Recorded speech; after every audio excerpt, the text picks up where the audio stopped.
Saludos y bendiciones en esta hermosa tarde.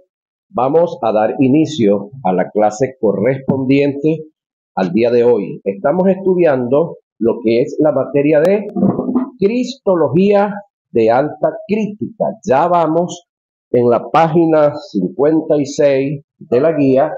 Vamos a la hora 9 de clase, ¿sí? Durante la ponencia de la clase van a surgir preguntas, ¿sí? Anótelas, téngalas. Una vez que paremos un momentico la clase, luego de 45 minutos, hay oportunidad para responder todas las preguntas que usted tenga. Si tengo la respuesta, se la doy, y si no, se la dejo, se la anoto, porque no la sé toda, ¿sí?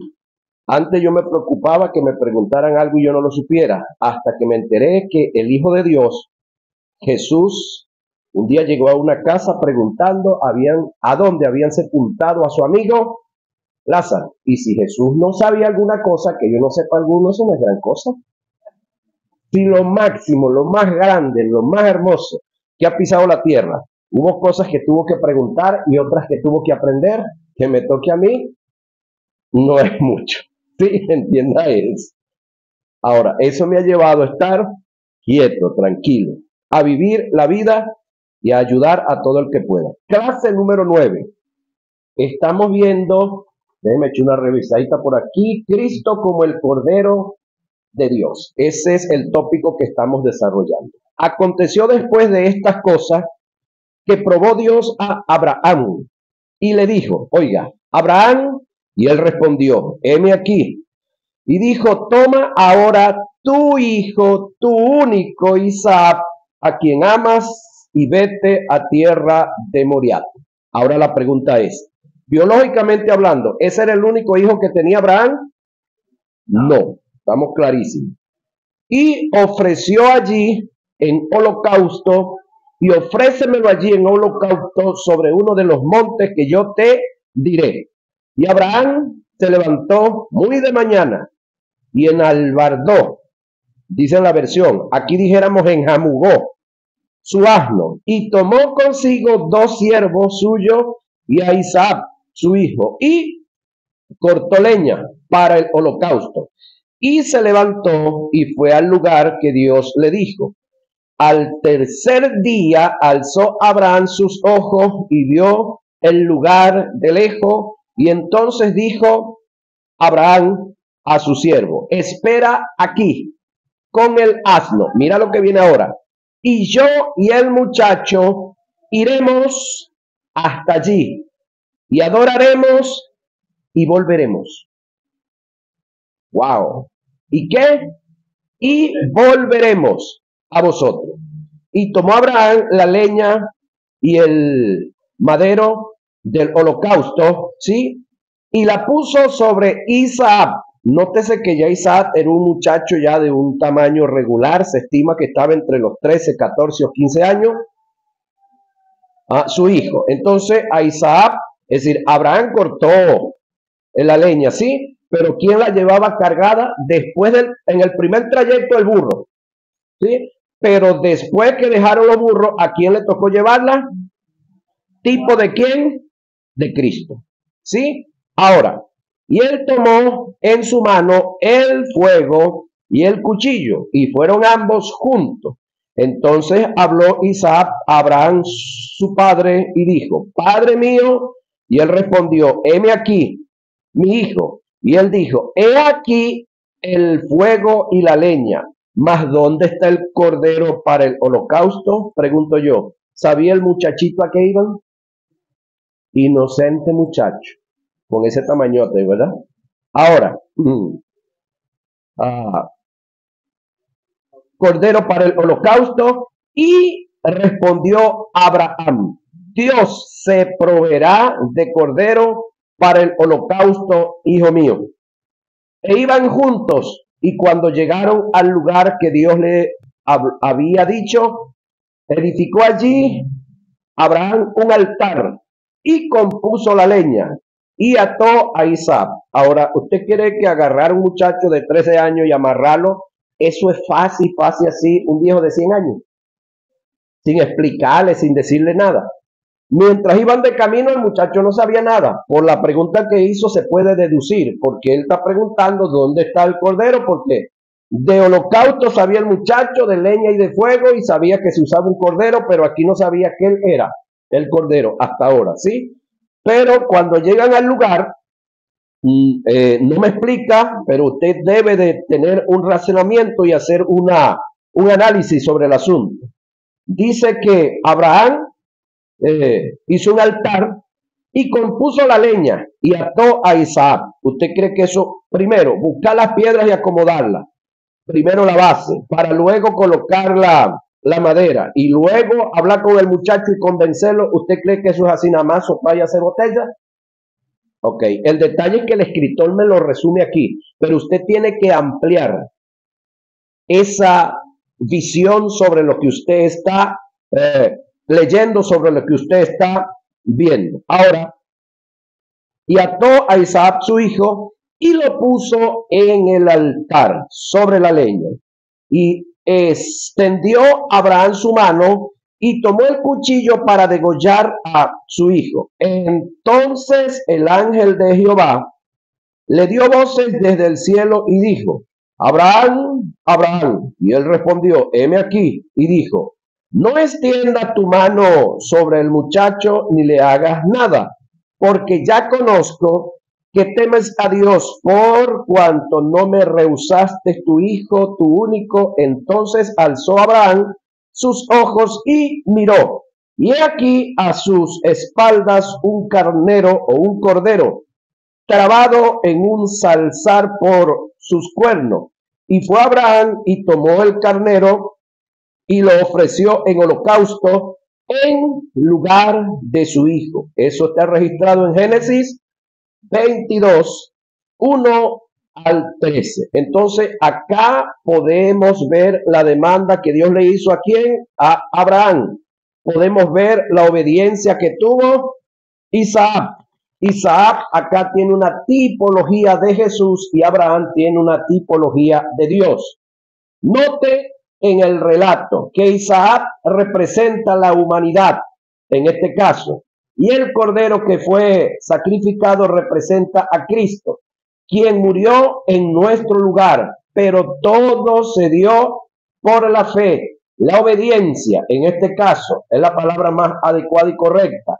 La entrega de un hombre, el cual es Abraham, hombre que oyó, recibió la palabra y la obedeció y caminó. No se le olvide que aquí todavía no existía Israel. Estamos hablando de un gentil, si se pudiera clasificar como tal, un individuo de un territorio llamado Ur de los Caldeos, descendiente de un padre que era artífice, creador de esculturas.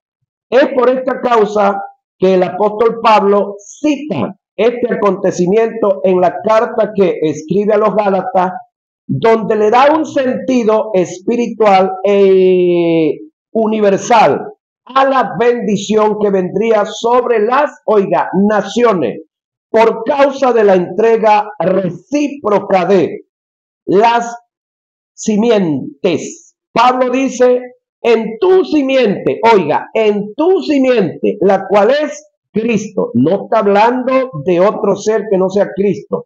No es Israel, señoras y señores, es Cristo la simiente. Citemos el pasaje. Ahora bien, a Abraham fueron hechas las promesas, y a su oído, y a su simiente, no tiene ese, no dice y a las simientes, como si hablara de muchos, sino como de uno, y a tu simiente, la cual es Cristo. La explica Pablo muy clarito. Gálatas 3, 16. Ahora, el otro detalle es que la promesa que se le hace a Abraham: bendeciré a los que te bendijeren y maldeciré a los que te maldijeren, esa promesa se la hicieron a Abraham. Y esa promesa recae sobre los hijos de Abraham, pero no los biológicos. No los biológicos. Los espirituales, señoras y señores. Por lo tanto, Si usted es hijo de la genética espiritual de Abraham, sobre usted está esta palabra. Pero todo aquel, óigame, todo aquel que no acepte la palabra, el mensaje de Abraham, el que vino como simiente de Abraham, todo aquel que se niegue a aceptar al Cristo, al Mesías, señoras y señores, Juan 3:18 dice, el que en él cree no es condenado, mas los que no creen ya han sido, es decir, están en condenación. Y el que está en condenación, yo pregunto, ¿está bajo maldición o bajo bendición? Está bajo, el que está en condenación, el que está en pecado, el que está expuesto, si muere se va al infierno. Pregunto, ¿está en bendición o en condenación? Llámese como se llame, viva donde viva, tenga la cédula que tenga, la casta que tenga, los pasaportes que tengan, los millones que tengan, los títulos que tengan. Creo que esto se entiende muy claro, ¿verdad? Es por esta causa que el apóstol Pablo cita este acontecimiento en la carta que escribe a los Gálatas, donde le da un sentido espiritual e universal a la bendición que vendría sobre las naciones por causa de la entrega recíproca de las simientes. Pablo dice, en tu simiente, la cual es Cristo, citemos el pasaje nuevamente, ¿no? Ahora bien, a Abraham fueron hechas las promesas. ¿A quién? A Abraham. Y a su simiente. No dice a la simiente como si hablare de muchos, sino como de uno. Y a su simiente, la cual es Cristo. Aquí hay una ley de doble referencia.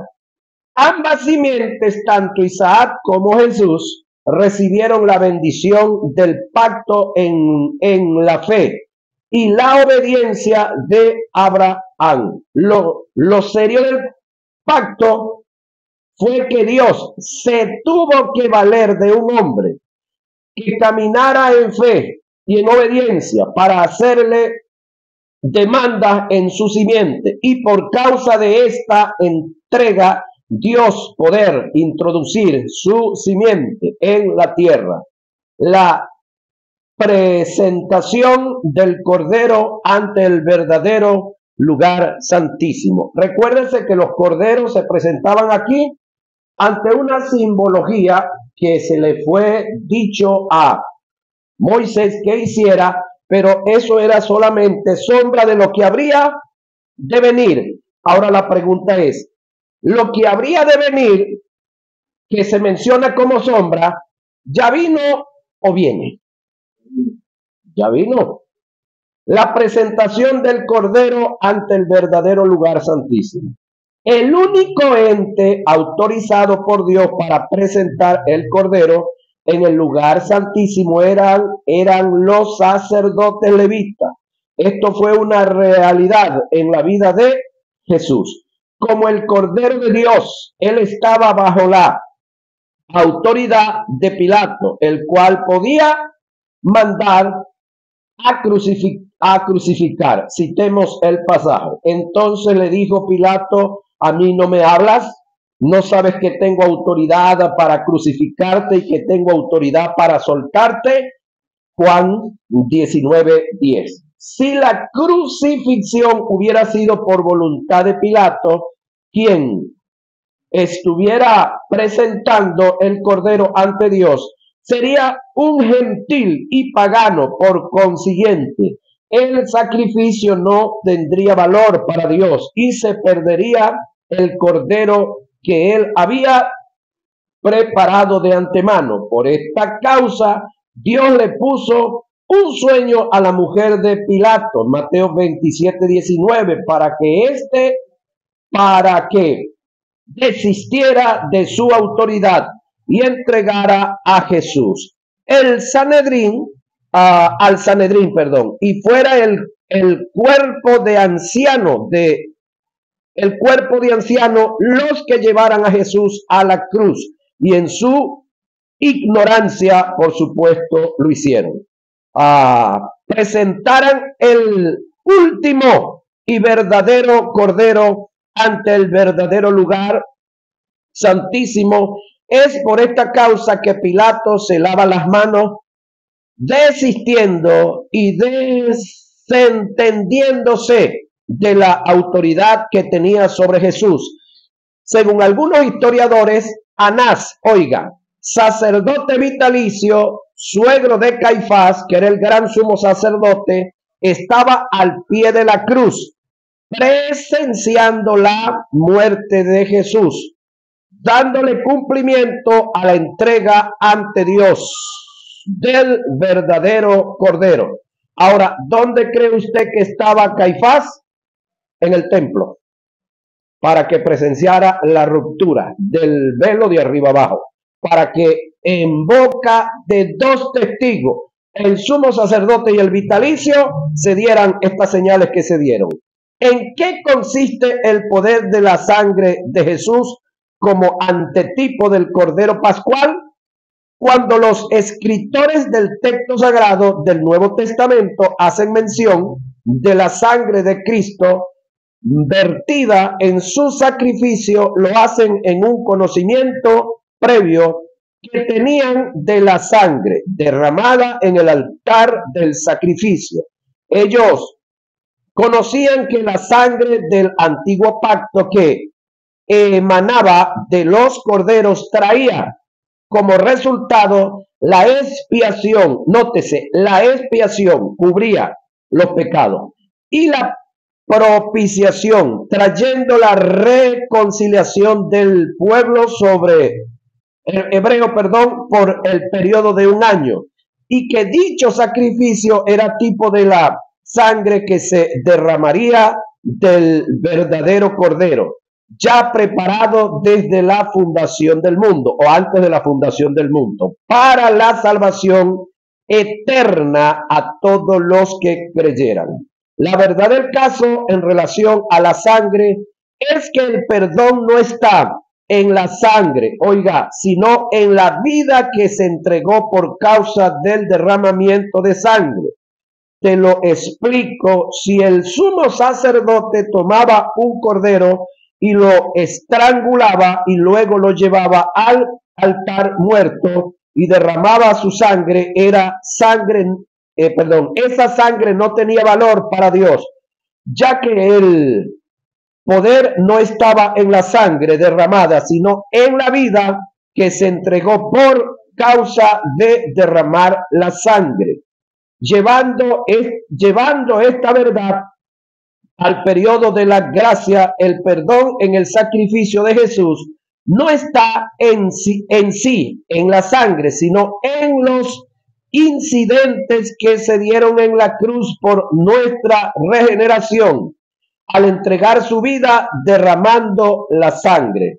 En cuanto al creyente y el sacrificio vicario de Jesús, el valor y el efecto de la sangre no está en invocar la sangre aislado, oiga, de un conocimiento que se debe tener de los incidentes que se dieron en la cruz. Es decir, si yo invoco la sangre y la aplico sobre mis bienes,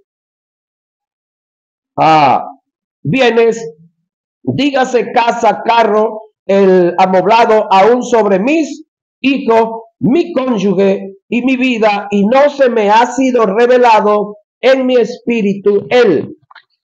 Oiga, he iluminado en mi alma los acontecimientos que se dieron en la cruz en el mundo espiritual. De nada me sirve dicha invocación.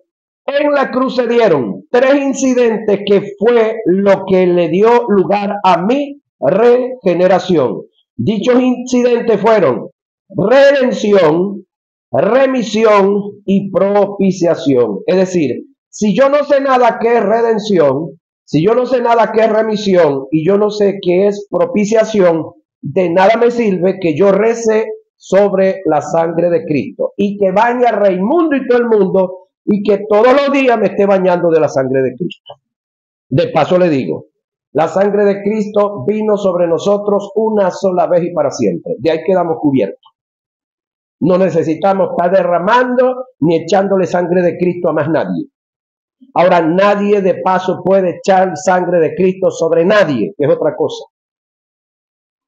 ¿Sí? Ahora, en cuanto a la redención, se dieron 4 tipos que son, mira lo que viene, agorazo, hexagorazo, lutros y apolutrosis.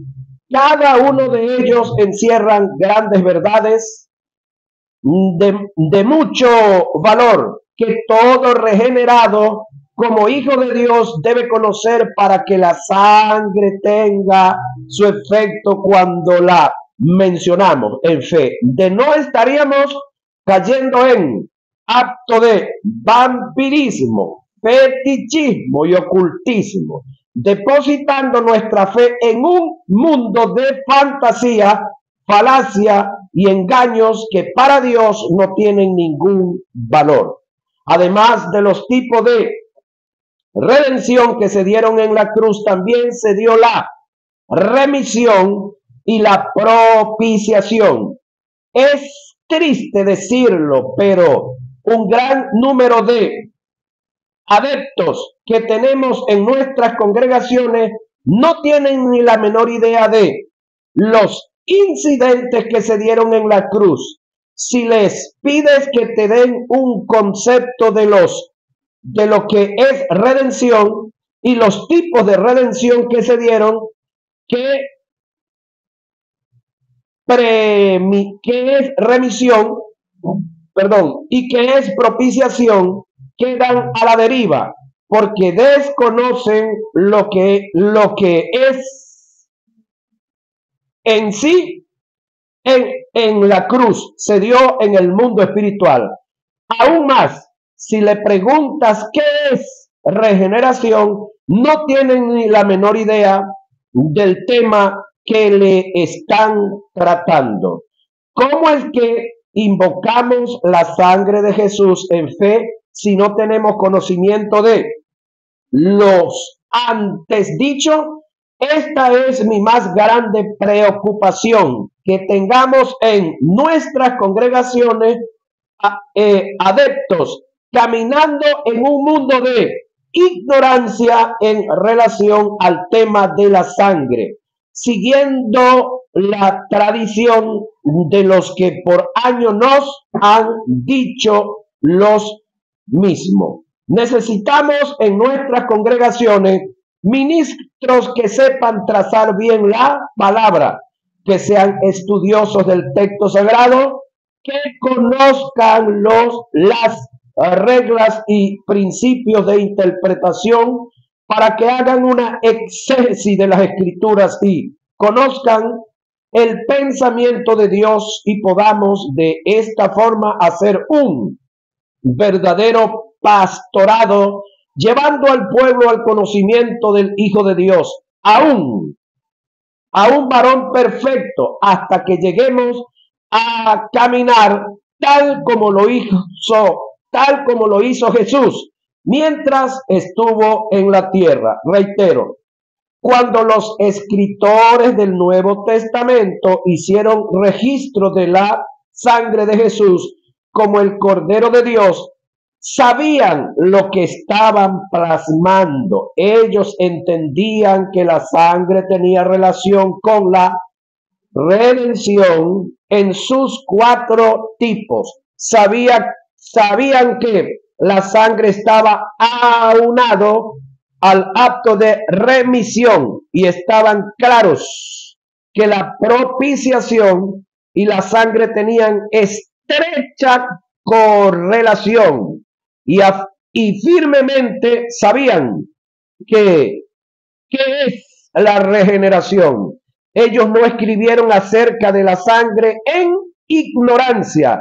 Eran judíos y conocían el tema a la perfección. No estoy en contra de que acudamos a la sangre de Jesús, sí, en fe, conociendo lo que estamos haciendo, tal como los escritores lo conocían, como maestro y conocedor del tema, pido por favor, no invoques más la sangre sin tener conocimiento de los incidentes que se dieron en la cruz, porque el hacerlo es caminar en un mundo de fetichismo, superstición, que no tiene valor para Dios, ni tendrá respuesta de Él. En cuanto a la estadía de su niñez de Jesús, según lo que registra Mateo 2, 19 y 23, y Lucas 2, 39 y 40, y 4, 16, Jesús pasó toda su vida en Nazaret, toda su crianza, su educación, su formación, su vida social se llevó a cabo en Nazaret, hasta el punto que, habiendo nacido en Belén de Judea, nótese Belén de qué, nótese que no dice de Belén de Palestina, ojo con eso, dice Belén de Judea, no de Palestina. Aclaro, no estoy en contra de los palestinos, pero la historia es la historia y el que la conoce y se respeta, respeta la historia. Ese territorio se llamó Palestina, escúcheme, después del año 125 del cristianismo, cuando el emperador Adriano, por segunda vez, agarra a Israel, lo cerca y lo exprime, todo lo que era el reino de Judá, y dispersó a todos los que se lograron escapar y mató a todos los que lograron. Eso sucedió en el año 70 después de Cristo, pero en el 125 después de Cristo Israel trató de reunificarse y hasta ahí eso se llamó el reino de Judá. Del 25 o del 125 de la era cristiana para acá, ese territorio sí se llama Palestina. Estemos claros con eso, muchachos, para que no caigamos en el juego de los ignorantes por ser ignorantes también. ¿Estamos claros, verdad? Ok, entonces, reino de Judá. Jesús nació y vivió en el reino de Judá. Sin embargo, no nos olvidemos que él le tocó por allá echarse una escapadita para Egipto cuando niño, ¿verdad? A la edad de 2 añitos. Se le dio el apelativo de Nazareno, oiga, y era llamado Jesús de Nazaret. La vida de actividad en su niñez hasta el comienzo de su ministerio. ¿Por qué se le dio el apelativo Nazareno, no Nazareo? Son dos cosas diferentes. Nazareno de la ciudad de Nazaret. Nazareo, el individuo que hacía votos de no cortarse el cabello, de no tocar muerto, de no tomar ningún tipo de licor y otras cositas más que hacían. Ahora, una cosa es nazareo y otra es nazareno. Ahora, ¿por qué Jesús se le llama nazareno? Sencilla razón. En ese entonces no existían, señores y señores, los apellidos todavía. Entonces, teníamos al negro, le decimos el negro de Anzoátegui, porque como viene de Anzoátegui, es de Anzoátegui. En el caso de Isidro, ok, de Umucaro, porque él viene de Umucaro, ¿no? Y así sucesivamente. A Octaviano le dirían el tocuyano, porque viene del tocuyo, pues ¿qué vamos a hacer? Y así sucesivamente. A los que vienen de las tinajitas, esos son de las tinajitas. Y así, los tinajeros. Y de paso, de esa forma se fueron colocando los apellidos. De eso debemos estar bastante claros. Ahora, la vida de actividad en su niñez hasta el comienzo de su ministerio. Estuvieron en Nazaret. Lucas 2:40 dice, y el niño crecía. Nótese que Jesús fue dado a luz, fue un niño y fue un adolescente. Y aquí dice el texto, y el niño crecía. Yo quiero preguntar, hay un solo ser sobre la tierra, un solo ser sobre la tierra, óigame, que no fue niño ni adolescente. ¿Quién sería ese? Ajá, listo. A nada. Pero Jesús, aunque está tipificado como el segundo o el postrer Adán, crecía. Ajá, entonces era un niño. Entonces el niño crecía y se fortalecía. Fortalecerse, crecer es del cuerpo, fortalecerse es del alma. Y se llenaba de sabiduría. Y la gracia de Dios era sobre él. Pero en el versículo 52 del mismo capítulo dice, y Jesús crecía en sabiduría, nótese que conocimiento es una cosa y sabiduría es otra, y en estatura y en gracia para con Dios y los hombres. Se observa bien los dos versículos, hay una diferencia de 12 años en los cuales Jesús cumplió con el proceso de educación que se daba a todo judío de acuerdo al cumplimiento de su edad.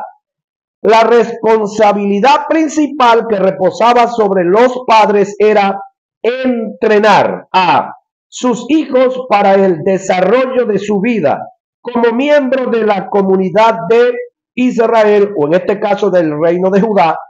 Recuérdense que Israel eran las otras tribus, acá es el reino de Judá.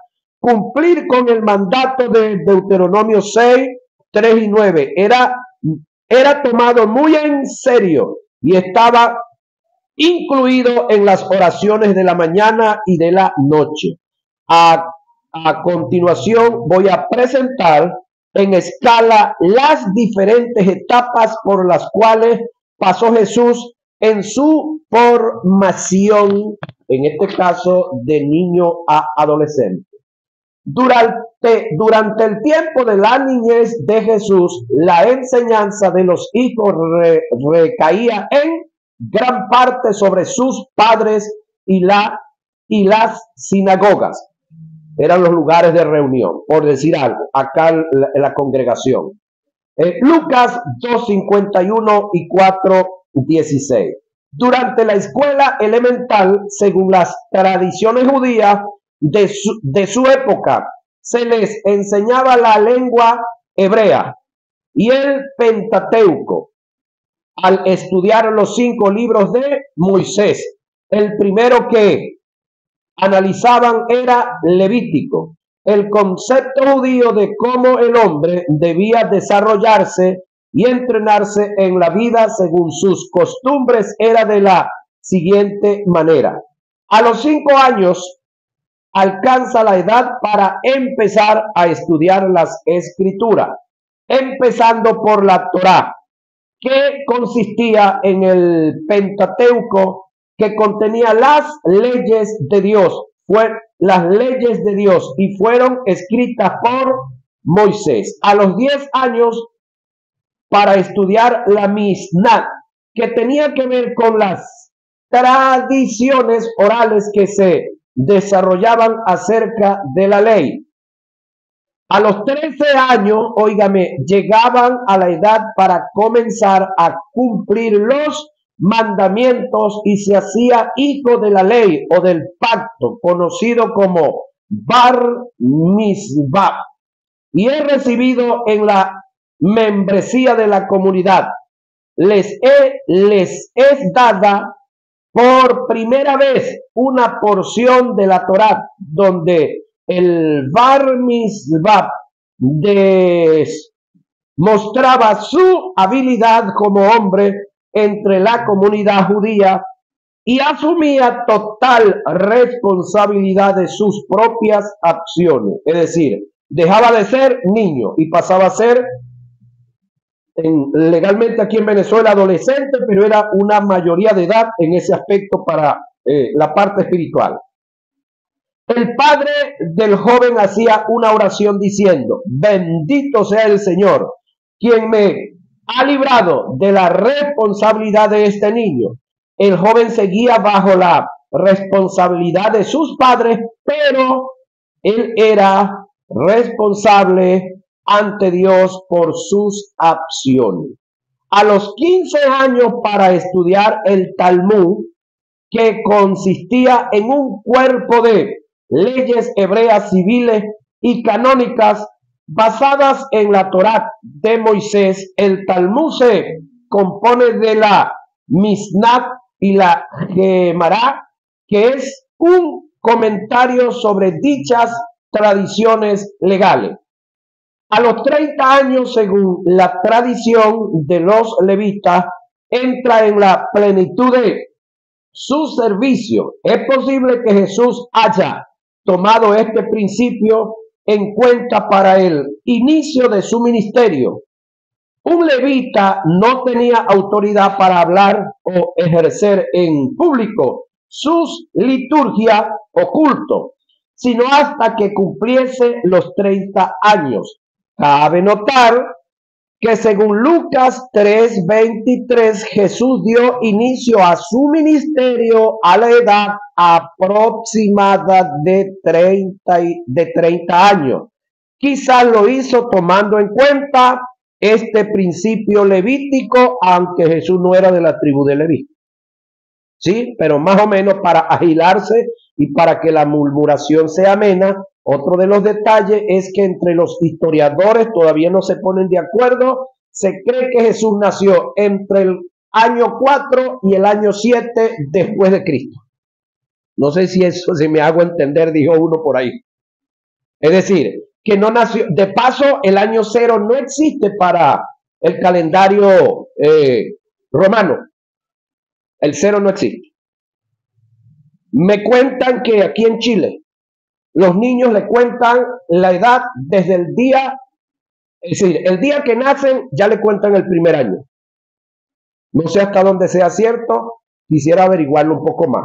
Porque aquí comienzan a contar la fecha del día que nació, pero ya va, y los 9 meses que estuvo metido en la panza de mama, eso no lo cuentan. Supuestamente en Chile sí, no sé hasta dónde sea cierto. Es cuestión de indagar un poquitico. Ok, vamos al bautismo de Jesús. El rito de inmersión, oído, no aspersión, conocido como bautismo, el cual era un símbolo de purificación para los comunes normales o de renovación, era muy conocido por las religiones antiguas. Y en este sentido lo hacían para el judaísmo, además de ser un símbolo de purificación o de renovación, era un acto de proselitismo, de popularidad. El bautismo de Jesús no era un simple acto religioso. Dentro de este bautismo había una propiedad que lo distinguían de los bautismos tradicionales. Habían 3 factores que marcaban la diferencia en ambos bautismos.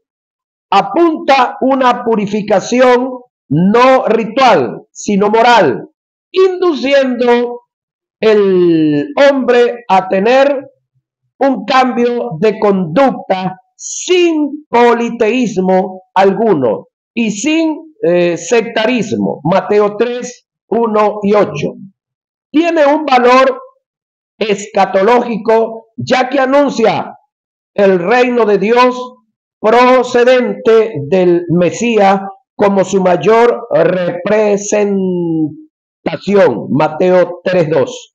En aquellos días vino Juan el Bautista predicando en el desierto de Judea. ¿Desierto de qué? Nótese que no dice de Palestina. Y diciendo, arrepentido porque el reino de los cielos se ha acercado. Pues este es aquel de quien habló el profeta Isaías cuando dijo, voz del que clama en el desierto, es decir, el mismo. Prepara el camino del Señor, en este caso Jesús. Endereza su senda, Mateo 3, 2 y 3. Anuncia el advenimiento del Espíritu Santo en la persona del ungido, Mateo 3, 11. La pregunta clave es, si uno de los propósitos del bautismo era inducir al hombre a tener cambio en sus aptitudes, acompañado de una confesión de pecado, ¿qué pecado iba a confesar Jesús? ¿Y de qué comportamiento negativo se iba a arrepentir? 2 preguntas que hay ahí. Si analizamos Isaías 43, Juan el Bautista fue el instrumento que Dios utilizó como agente externo para hacer la ordenación de Jesús en forma pública y enviarlo al ministerio. Vamos analizando esto, hermanos queridos. Y Isaías 43 dice, voz que clama en el desierto, prepara el camino a Jehová.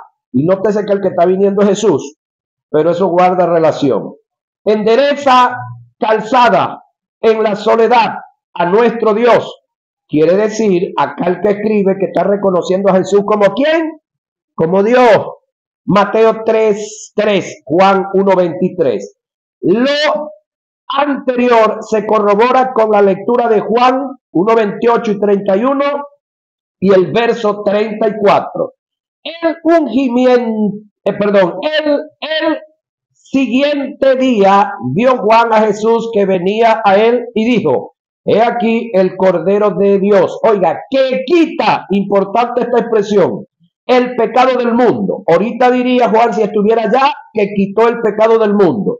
Yo no le conocía, mas para que fuese manifestado a Israel, por esto vine yo, bautizando con agua, y yo le vi y he dado testimonio de que este es el Hijo de Dios.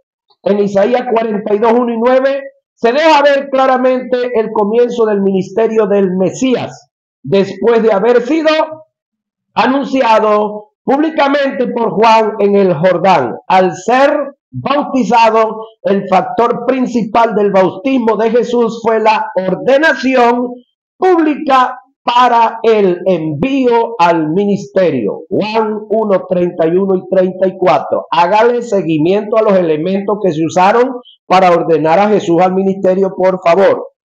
El término registrado en Mateo expresado por Jesús, así conviene que cumplamos toda justicia, tiene que ver y es adjudicado directamente al acto de ordenación que se hizo en público de parte de Juan hacia Jesús.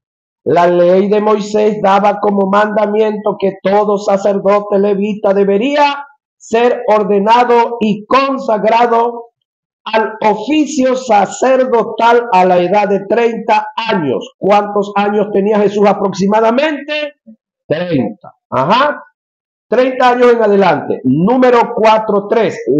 Lavándolo con agua y siendo luego ungido con aceite. Éxodo 29, 4 y 7. Levítico 8, 6 y 36. Ahora, todo sacerdote que levita, no se le olvide que este es sacerdote, pero no es levita, compañero.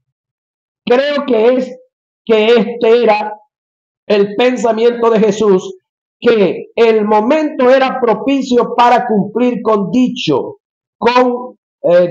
mandamiento. Su edad era de 30 años aproximadamente. Lucas 3:23 estaba el agua como elemento principal para luego ser ungido por Dios con el Espíritu Santo. Mira el pequeño cambio que hay aquí. ¿Sí? Considero que todo esto se hizo por acto de conciencia, ya que Jesús no estaba sujeto a dicha ordenanza porque él no era de la tribu de Leví, él era de la tribu de Judá. La expresión que cumplamos toda justicia encierra en sí un compromiso recíproco, tanto en Juan como el bautizador y en Jesús como el bautizado, señoras y señores. Ahora, si leemos Juan 1, 31 y 33, podemos notar que el acto de bautismo de parte de Juan era producto de un mandamiento y comisión que recibió de parte de Dios.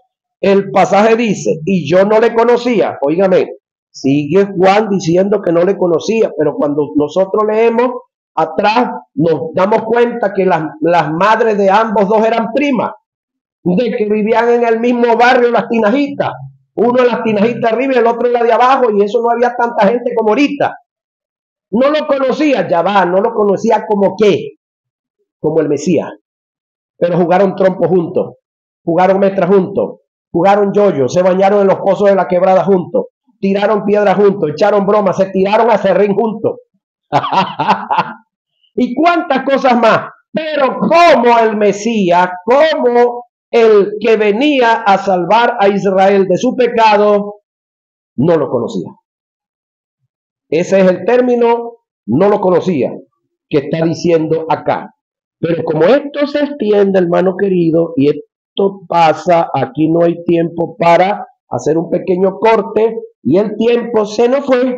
Vamos a parar la clase ahorita un momento para que luego continuemos con la segunda hora de clase, señoras y señores.